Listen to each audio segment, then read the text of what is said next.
Hi කොහොමද ළමයි මං අද ඔයාලත් එක්ක එකතු වෙන්නේ. ඔයාලා පාඩම් කරන අතරතුර අපි හිතමුකෝ ඔයාගේ මූඩ් එක අවුල් වෙලා යනවා. ඒ කියන්නේ අනේ දැන් පාඩම් කරා ඇති. දැන් මට මහන්සි. අයියෝ දැන් නම් ඇති. ඔය වගේ හිතන වෙලාවල් වලට වගේම ඔයාගේ හිත පාඩම් කරන්න හැදෙන්නේ නැති වෙලාවල් වල ඒ කියන්නේ අනේ හරිම කම්මැලි මට මේ දේවල් කරන්න බෑ එපා වෙනවා. මං හැමතිස්සෙම කියන්නේ අපේ මොළේට අපි ආසාවෙන් දේවල් දානවා නම් එයා ඒ දේවල් ආසාවෙන් මතක තියාගන්නවා. ඒ වගේම ඔයා පාඩම් කරනකොට විතරක් නේ මොකක් හරි දෙයකට අප්සෙට් වෙලා නම් ඉන්නේ. ඔයා මොකක් හරි ප්‍රශ්නයක නම් ඉන්නේ. ඉතින් ඒ වගේ දෙයකට නම් මේ දේ වැදගත් වෙනවා. ඒ වගේම විශේෂයෙන්ම ඔයා පාඩම් කරන වෙලාවල් වල මේ දේවල් කරනවා නම් ඔයාගේ මනස ගොඩක් සතුටු වෙනවා. ඉතින් මම මේ අද කියලා දෙන්න යන්නේ ඔයාලගේ මූඩ් එක චේන්ජ් කරගන්න කොහොමද කියලා. ඒ කියන්නේ ඔයා ඉන්නේ සෑඩ් මූඩ් එකේ නම් ඒක හැපි මූඩ් එකකට කන්වර්ට් කරගන්න කොහොමද කියලා තමයි මම අද ඔයාලට කියලා දෙන්න යන්නේ. ඉතින් ළමයි මම අද ඔයාලට ටිප්ස් 15ක් කියලා දෙනවා. ඉතින් ඒකෙන් පළවෙනි එක තමයි ඔයාලට පුළුවන් listen to music.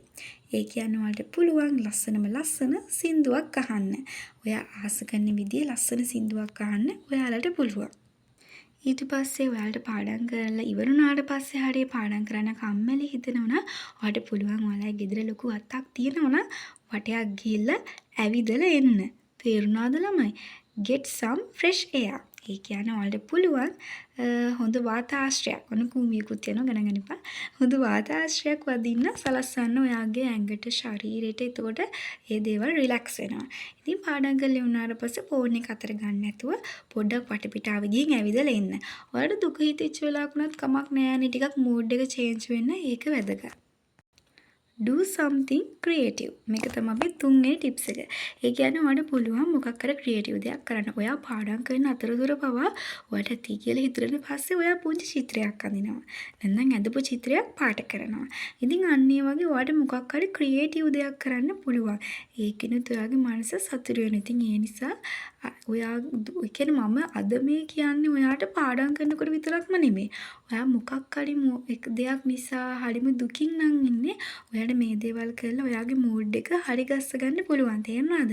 පාඩම් කරන්න විතරක් නෙමෙයි. ඕනම වෙලාවක ඔයා අප්සෙට් වෙලා නම් ඉන්නේ මේ දේවල් වලට පාවිච්චි කරන්න පුළුවන්. ඔයා මොකක් හරි ක්‍රියේටිව් දෙයක් චිත්‍රයක් අඳින්න, රූපයක් පාට කරන්න, අන්න ඒ වගේ දෙයක් ඔයාලට කරන්න පුළුවන්.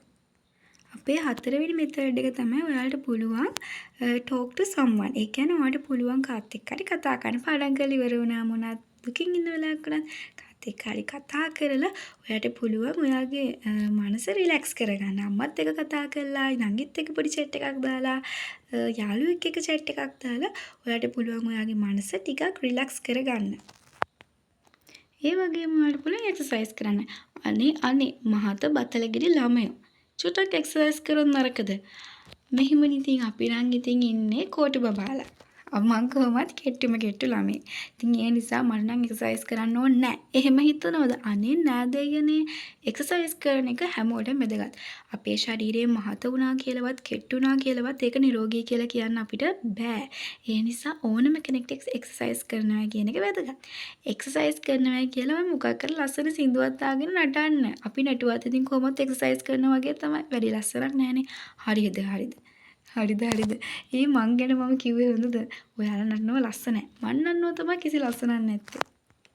ඊට පස්සේ ඉතින් මම මේක නම් ඉතින් නිතරම කියන ගානේ ටේක් අ බ්‍රේක්. ඒ කියන්නේ ඉතින් අර විනාඩි 25ක් පාඩම් කරලා මම අර කලින් වීඩියෝ වල කිව්වා වගේ විනාඩි 5ක් බ්‍රේක් එකක් ගන්නවා. ආයි 25ක් පාඩම් කරලා 5ක් ගන්නවා.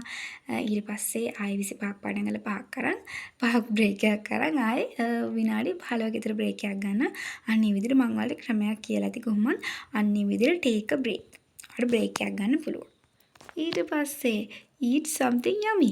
ඔයාලට පුළුවන් මොනවා හරි රස කෑමක් කන්න. ඔයා පාඩම් කරන වෙලාවකදී පුංචි ස්නැක්ස් ටිකක් තියාගෙන කන්න. අනේ ඉතින් ළමයි මම නම් කරේ ස්නැක්ස් එක පැත්තක නෑ පාඩම් කරන එක පැත්තක දාලා ස්නැක්ස් ටික මුලින්ම කාලා ඉවර කරා. ඊට පස්සේ පාඩම් කරා. හරි ළමයි ඔයාලා කැමති විදිය.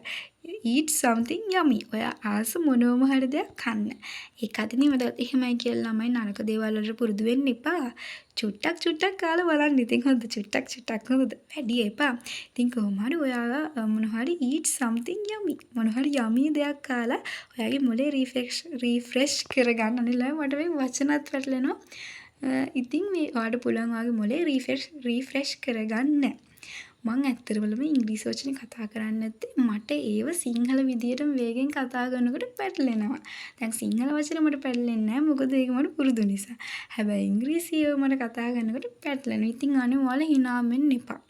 මාත් තාම චූටිනේ ඔයාලා වගේ තමයි. ඕනනම් ඔයාලට වඩා අවුරුද්දක් දෙකක් වැඩි ඇති. ඒ නිසා hina වෙනව එහෙම නෙවෙයි. ඒ වගේම ළමයි dance like no one's watching. ඒක නම් ගොඩක්ම වැදගත්. ඔයා නටන්න කාටවත් පේන්නේ නැති වෙන අනේ මම නම් ඕන තරම් කරනවා. කොහොමද ඉතින් බාත්රූම් එක කියන්නේ ඉතින් නේද? ඒකේ බිත්ති වලට කතා කරන්න පුළුවන් නම් කියාවි. ඔයා ඒක ඇතුලේ කරන සෙල්ලම් ගැන. ඉතින් ඒ නිසා ඔයා කාටවත් පේන්නේ නැති තැනකට ගිහිල්ලා නටන්න. ඒ කියන්නේ කාමරේට වෙලා ඇත්තටම මම ඊට ගමන් කරනවා. ගොඩක් වෙලාවට මම එහෙම කරන්නේ කවුරුවත් නැති වෙලාවට.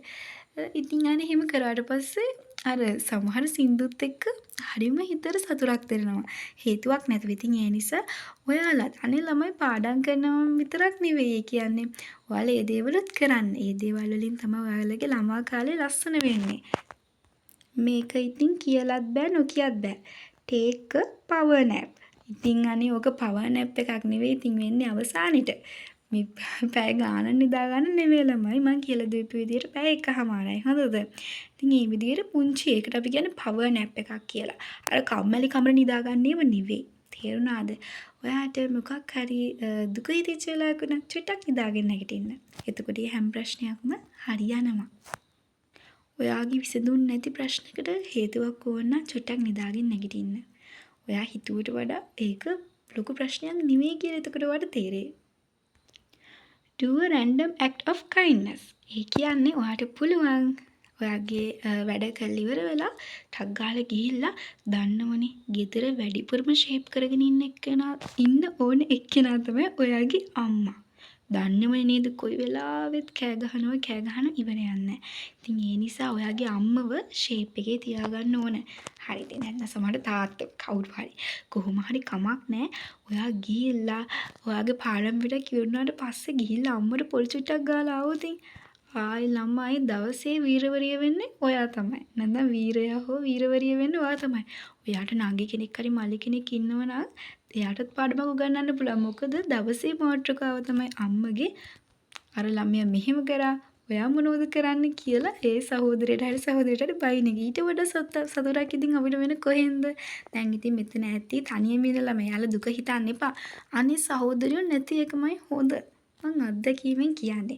ඉතින් ඒ නිසා පොඩ්ඩක් ගිහිල්ලා අම්මගේ තාත්තට අයියට අක්කට බටර් පාරකුත් අතුල්ලලා තල්ලියකුත් ගාලා එන්න.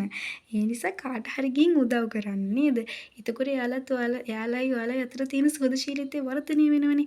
මොකක් හරි ප්‍රශ්නයක් ඇති වෙච්ච වෙලාවකුණත් එහෙම කරන්න. ඒතර ඔයාගේ මූඩ් එක රිලැක්ස් කරගන්න පුළුවන්. Read something is inspiring. අන්න ළමයි. Read something inspiring. ඔයාලට වැරදෙන තැන.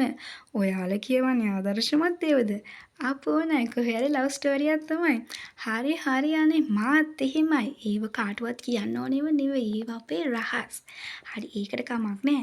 ඉතින් ඔයාලට මොකක් හරි දැන් පාඩම් කරන අතරතුර ලව් ස්ටෝරි කියවන්න එපා. ඊට පස්සේ ඉතින් පාඩම් කරන එක පැත්තකට දාලා වෙන කරන්න තමයි වෙන්නේ. ඉතින් ඒ නිසා පාඩම් කරන වෙලාවට මොකක් හරි වැදගත් දෙයක් කියවන්න. ඉතින් ඒකත් ඔයාලට පාවිච්චි කරන්න පුළුවන් ක්‍රමයක් වෙනවා. write it out. journaling වේවා මොකක් හරි ක්‍රමයකට ඔයාගෙම කියලා ඩයරි එකක් තියාගන්න. ඔයා ඒකේ හැම දෙයක්ම ලියන්න. අවුරුද්ද වුණාට පස්සේ ඒක පෙරලලා බලනකොට ඔයාට වෙච්ච ලස්සන දේවල් ඔයා ඉගෙන ගන්නව පාඩම් ඒ හැම දෙයක්ම මේකේ තියෙවි. ඉතින් කොච්චර හොඳයිද බලන්න. ඉතින් ඒ නිසා ඔයාගේ ජීවිතේ වෙන හැම දෙයක්ම මොකක් හරි ඩයරි එක ලියන්න. කොහොමද ඉතින් ගෑල්ලම මේ වගේ වැඩ කරනවා. එයාලගේ රහස් හැම එකක්ම තියෙන්නේ ඒකේ. මම දන්නවා. වැඩේම කියන්නේ මේ ගෙදර අයගෙන් පරිස්සම් කරගන්න බෑ. විශේෂයෙන්ම සහෝදරියක් හරි සහෝදරයෙක් හරි ඉන්නවනම් එයාගෙන් පරිස්සම් කරගන්න එක තරම් අමාරු වැඩක් නෑ. ඉතින් මම දන්නේ කොහොම හරි ඔයාලට මොකක් හරි ප්‍රශ්නයක් තියෙනවා නම් එහෙම ඔයාලට පාඩම් කරනකොට උනත් මොකක් හරි දෙයක් හිතෙනවා නම් අපි හිතමු හිතට ෆෝකස් එක හදාගන්න බෑ පාඩම් කරනකොට. එක දේවල් හිතන. ඒ වගේ දෙයක් හරි කමක් නෑ. ඔයා ලියන්න. ලියුවට පස්සේ ඒ දේවල් අඩු වෙලා යනවා. දෙයක් ලියනවා කියලා කියන්නේ කාට හරි කියනවා හා සමානයි. ඉතින් ඒ නිසා ලියන්න හැබැයි වගේ කරදරකාර සහෝදරයෙක්ගෙන් එක ආරක්ෂා කරගන්න. අත්දැකීමෙන් කියන්නේ. මටත් එපා වෙලා තියෙන්නේ. කාටද ඕන අපේ නංගිව. මම විකුණනවා සත 5ක්වත් ගන්න. නෑ. කොච්චර බැන්නත් ඉතින් ඔච්චර තමයි අපිට ඉන්නේ. හරි. ඔන්න. මට දැන් ඔන්න මාතෘකාව අමතක වෙලා ගියා. හරි. දැන් අපි යන් අපේ 13 වෙනි මෙතඩ් එකට. play with the pet. ඔයාලා ගෙදර පූසෙක් ඉන්නව නම් ගිහිල්ලා හයියෙන් මිරිකලා එන්න. අනේ මන් දන්නේ නැහැ ඔය ගෑල්ලා මට තියෙන පිස්සුවන්නේ ඕක ආස දෙයක් දකින්න බෑ. ලස්සන පූසෙත් දකින්න බෑ. ඌව චොප්ප කරන්න යනවා. සමහර ලාවට මාව දකිද්දී අපේ ගෙදර පූස දුවනවා. ඒ තරමට මං ඌට ආදරේනේ. එහෙම නෙවෙයි අපි ඌට ආදරේ. ඒ වුණාට බලන් ඉදීම නිකන් හිංසාවක් කළා වගේ. ඉතින් ඒකට කමක් නැහැ කොහොම හරි ඔයාට ආදරණීය සුරතෙක් ඉන්නවනම් ගිහිල්ලා යාව චුටක් අත ගන්න. හිංසා කරන්න යන්න එපා මේ මං වගේ. හිංසා කරන්නේ නෑනේ. එයා වැඩිපුරම ආදරෙත් මට. ඒ වුණාට මං තමයි ඌට වද දෙන්නේ. ඉතින් කොහොම හරි ගිහිල්ලා ඔයාගේ ඒ ගෙදර ඉන්න සුරතලාව චුටක් හුරතල් කරලා එන්න. ඒ හැම දෙයකින්ම ඔයාගේ මනස ලස්සනට හැදෙනවා. මේ දේවල් අපිට ඉගෙන ගන්න විතරක් නෙවෙයි ළමයි ජීවිතේ ඉස්සරහට යන්න වැදගත් වෙනවා. හනේ ඔන්න ගෑල් ළමයින්ටම අදාළ දෙයක් තියෙන්නේ. do a random act of self care. ඒ කියන්නේ ඔයාලට පුළුවන් ගෙදරදී ඔයාගේ self care. ඒ කියන්නේ ඔයාගේ මූණට අයිස් කැටයක් ගන්න එකක් හරි කෝපි ගන්න එක හරි ඇසියට අය පාඩම් කරනකොට ඇසියට කළු වෙනවනේ. ඊට පස්සේ ඔයාගේ lips වල මොන හරි දෙයක් හරි පිනිම ළමයින්ටත් තියෙනවා. මන් දන්නේ නැහැ නේ. ඉතින් ඕවා ඔයාලටත් එක ඒවා. කොහොම හරි අන්න ඒ වගේ ඔයාලට පුළුවන් ඔයාලව ලස්සන වෙන දෙයක් කරන්න.